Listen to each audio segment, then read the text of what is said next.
My wife tells me that performance is everything. She says if the performance is good, then you can forgive the shortcomings. Well, maybe Colossal Order need to speak to my missus, because Cities Skylines 2 is up there as one of the worst releases in 2023. And that, my friend, is because those con artists aren't even pretending this is an early access release and instead would rather take your hard-earned cash. Make no mistake, Cities Skylines 2 is a punch in the gut of our beloved pastime, which is a real shame because under all the crap, there's a half-decent game trying to claw its way out. So grab yourself a cuppa and sit back as Reggie and the boys explain all in today's review.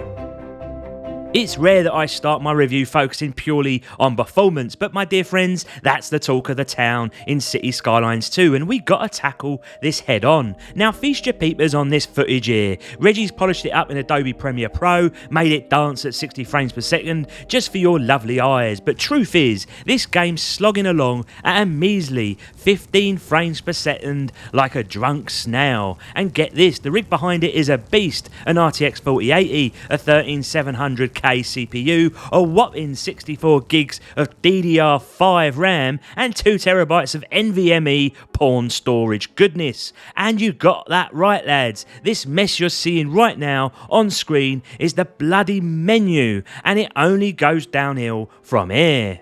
Tweaking the graphic settings in Cities Skylines 2 is like flipping a coin in that it makes bugger all difference, especially at 4K. So what's a Reggie to do, you ask? Well, I spun the wheel of graphical misfortune, juggled settings up and down, and ended up settling for a mix of medium to low. Turned some bits off completely, following the advice given by Colossal Order themselves, just so that I could scrape by at a measly 35 frames per second. But oh, the real fun starts when you hit a bustling city population, 30,000 strong. Everything starts to grind to a crawl, a slug's pace at 25 frames per second. It's a good time to remind you all, this ain't some early access shambles. Now let me bring up Kerbal Space Program 2 for a second here, a game that I've rightfully dumped on. That disaster was a mess of a soft release, even by early access standards. But Cities Skylines 2, they've got some bloody cheek. They're slapping a $50 price tag on this, and for the truly disturbed among us,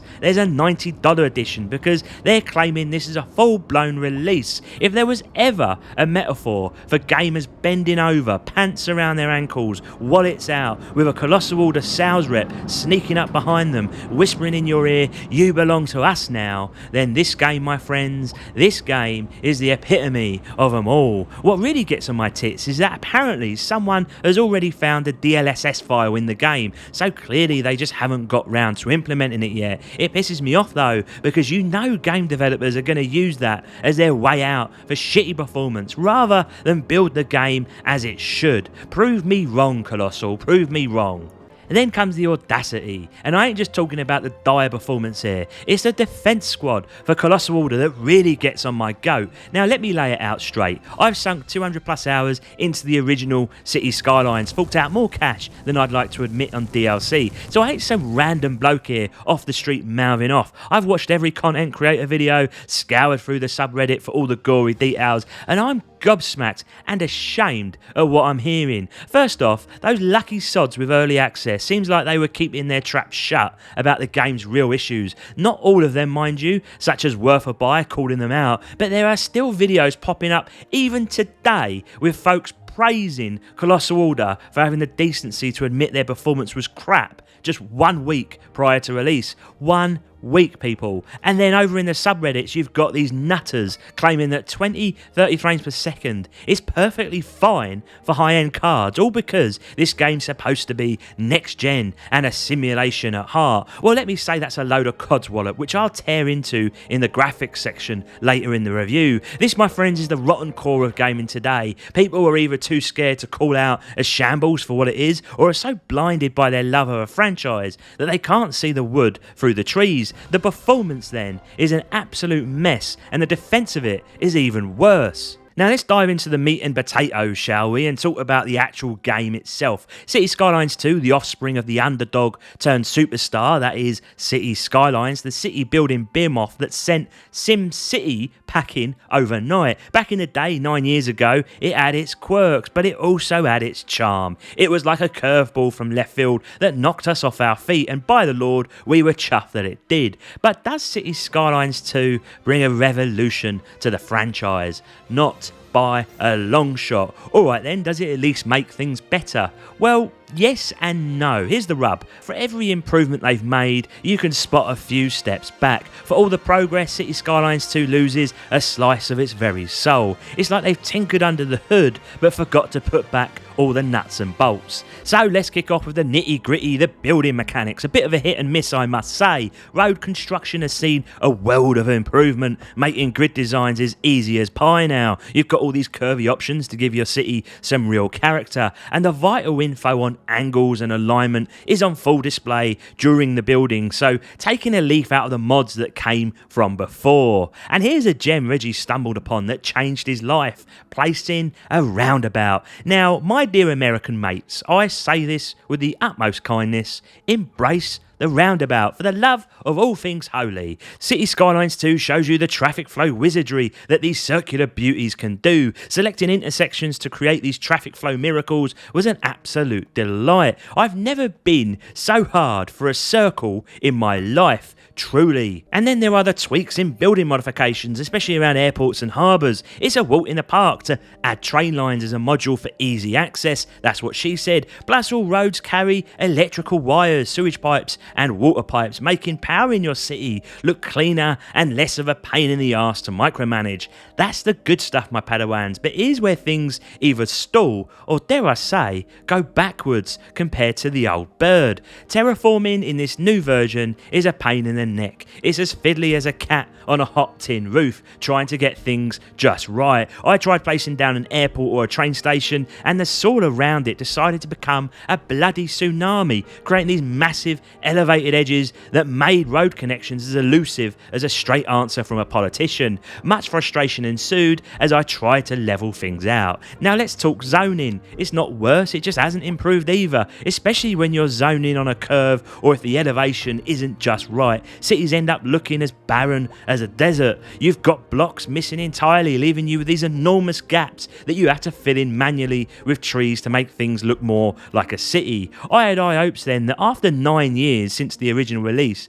that they'd have come up with a smarter way to zone your residential, commercial and industrial areas. But no, we're still here doing it the old-fashioned way, which frankly is a bit disappointing. But here's a real kicker. Connecting roads wasn't much of a bother, but connecting other transit links, now that's a proper nightmare. Placing anything over a body of water became as irritating as a mosquito biting your dick. You'd get this daft overlapping warning suggesting something was amiss. After much hair pulling, I figured out my roads and rail lines needed to be taller than 50 metres to let boats pass underneath. Not a word of this info anywhere, mind you, just you and your anger trying to figure it out. And don't get me started on how some of this stuff connects to each other. Connecting a double track of railroad should have been a walk in the park, right? Blue means it's good to go and red means it's a no-go. Simple, you'd think, but oh no, you hit select and one side of the track might break while the other side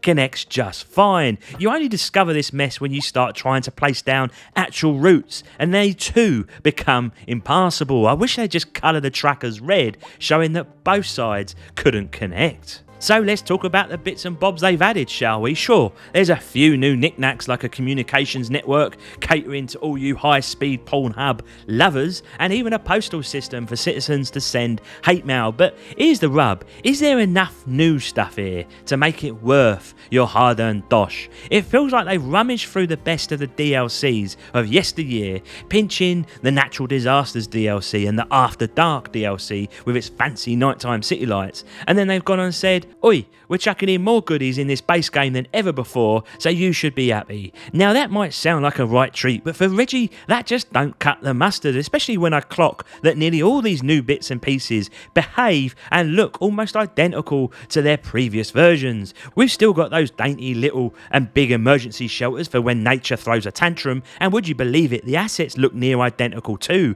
It's a bit like putting a new hat on a bloke and saying, look, he's a different fella. No lads, he's still a massive twat either way. I was expecting some proper new stuff, not just a shiny coat of paint on the same old toy. As for mods, just a note to say that a week out we discovered that the Steam Workshop will not be supported and everything will filter through their own platform. I can't comment if this is a good or bad thing right now, but one of the delights of the original game was the sheer ease of modding and then subscribing to the literal thousands and thousands of content creator pieces that were given to us for free. I hope it works out for them because this feature was killer and it could be the thing that kills the game off entirely if they don't get it right.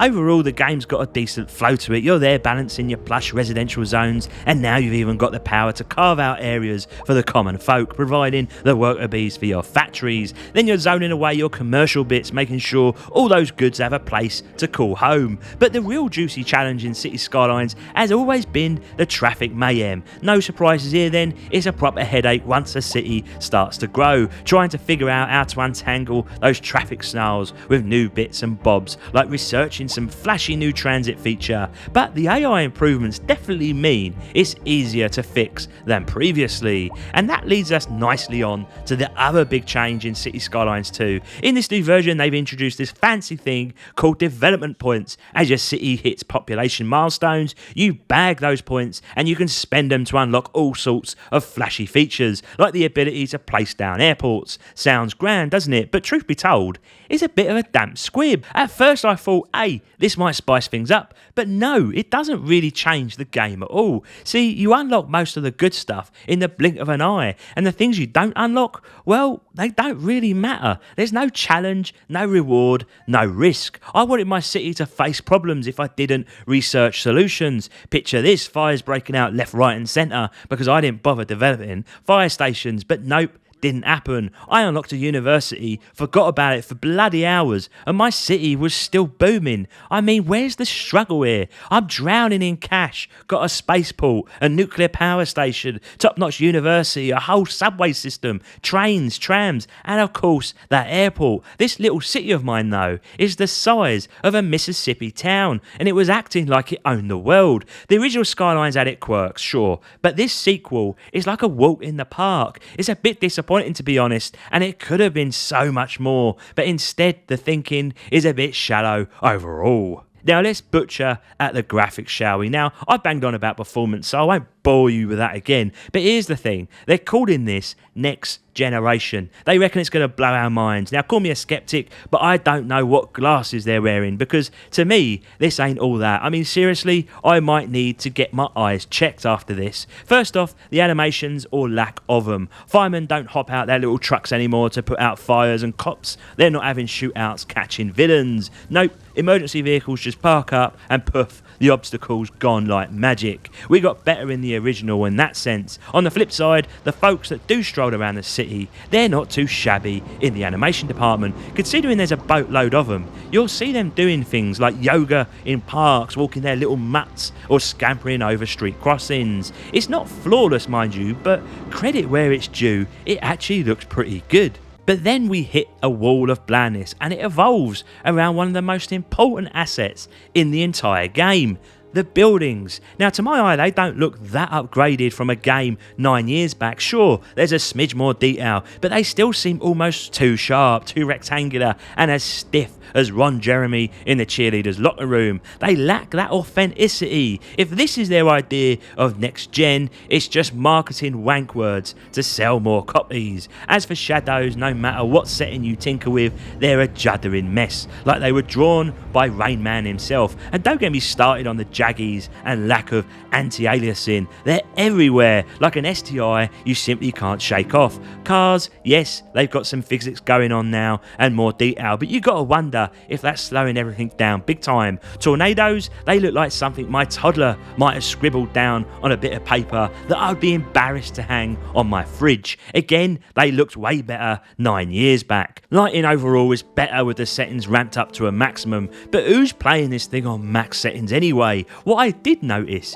is that everything here is affected by light, including the hordes of people milling around. So here's my take on the graphics. Maybe, just maybe, the ambition of this game can't be met by the Unity engine. Unity's fine and dandy for many developers, and it worked a treat for City Skylines, but perhaps Unreal Engine 5 would have been the smarter choice here after all, what with their nanite tech. Too much stuff, too many effects, too much is being pushed into every nook and cranny, and so what you're left with is a big steaming pile of wank. Next generation, give me a break. It's a load of old bollocks.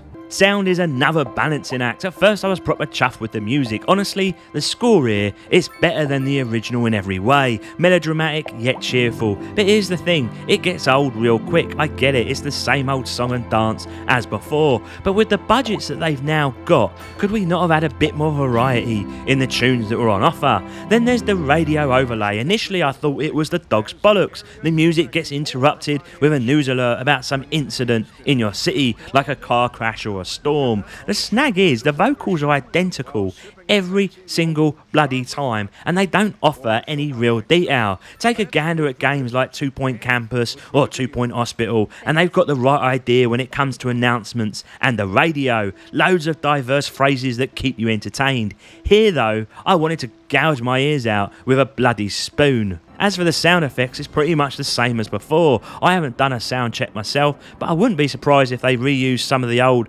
sound assets and just twiddled the knobs a bit on the treble and the bass. It's not terrible, mind you, it's a decent package, but it ain't such an improvement from what we had before. Just the same old tune, different dance, when they could have gone in such a different direction.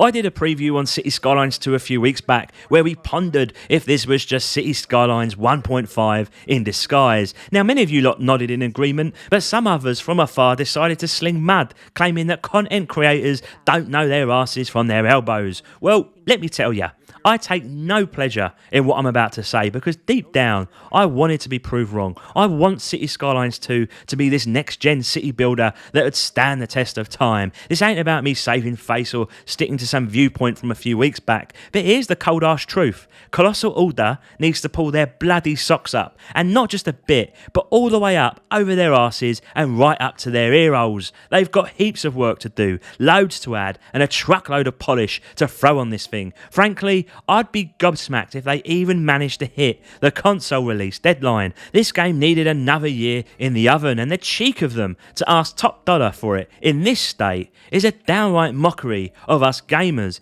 It's pitiful that they come out a week before launch, hands in the air, asking for forgiveness straight up. And mark my words, they'll keep doing it long after, even though they knew about this all along. City Skylines 2 then is not the successor us fans wanted or deserved, not by a long shot. Maybe, just maybe, if they sort out the mess, it might turn into something decent. But as it stands, you're forking out your hard-earned cash to be a beta tester for what should have been labelled as an early access title, and that does not sit right with me at all. Until next time, my lovelies, Reggie out.